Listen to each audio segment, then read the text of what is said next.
Hello everyone, আজকের ভিডিওটা খুবই ইন্টারেস্টিং। বাংলাদেশের সর্ববৃহৎ কয়লা বিদ্যুতে যাচ্ছি আমি এখন, আপনাদেরকে দেখাবো এখানে কি কি আছে না। সো আমার ভিডিওর সাথে থাকুন। চলে আসছি আর অল্প করে গাইস। রাইট নাও আমি এখন আছি গন্ডামারা ব্রিজে, বাঁশখালী। আপনারা এখানে দেখতে পাচ্ছেন আমার পিছনে সিএনজি আছে, টেম্পো আছে। এখান থেকে খুব ইজিলি আপনারা কয়লা বিদ্যুতে যাইতে পারবেন। সো ভাড়াটা কত না আমি এখন দেখবো সেটা। কয়লা বিদ্যুৎ কত? একজন 20 টাকা করে।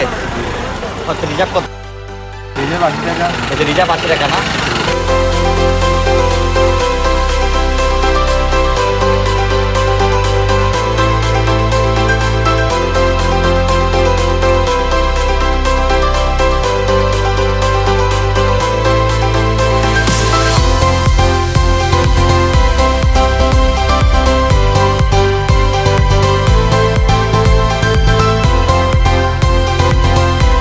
পিছনে যে সেগুলো দেখতে পাচ্ছেন, এগুলো মূলত জাহাজে করে আসে কয়লা। এই পিছনে করা হয়েছে কয়লাগুলো এদিক দিয়ে যায় হচ্ছে ফ্যাক্টরিতে। যে আপনাদেরকে দেখায় আমি এই যে ফ্যাক্টরিটাতে ঢুকে কয়লাগুলো, মানে এনভায়রনমেন্টটা এত যে সুন্দর, এই পরিবেশটা সো অ্যামাজিং।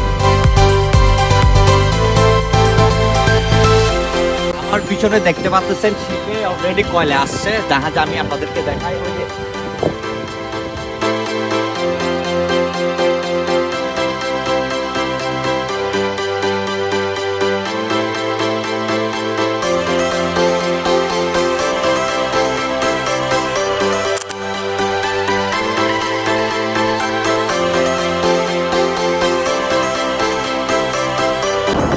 আমি ভিতরে ঢুকতে পারি নাই, এখানে আমি এখানকার ম্যাচটা আপনার আপনাদেরকে ভালো করে আমি দেখাইতে পারি নাই। ফলে বিদ্যুৎ দিয়েছিল আজকে এতটুকুই। সবাই ভালো থাকবেন, সুস্থ থাকবেন। আল্লাহ হাফেজ।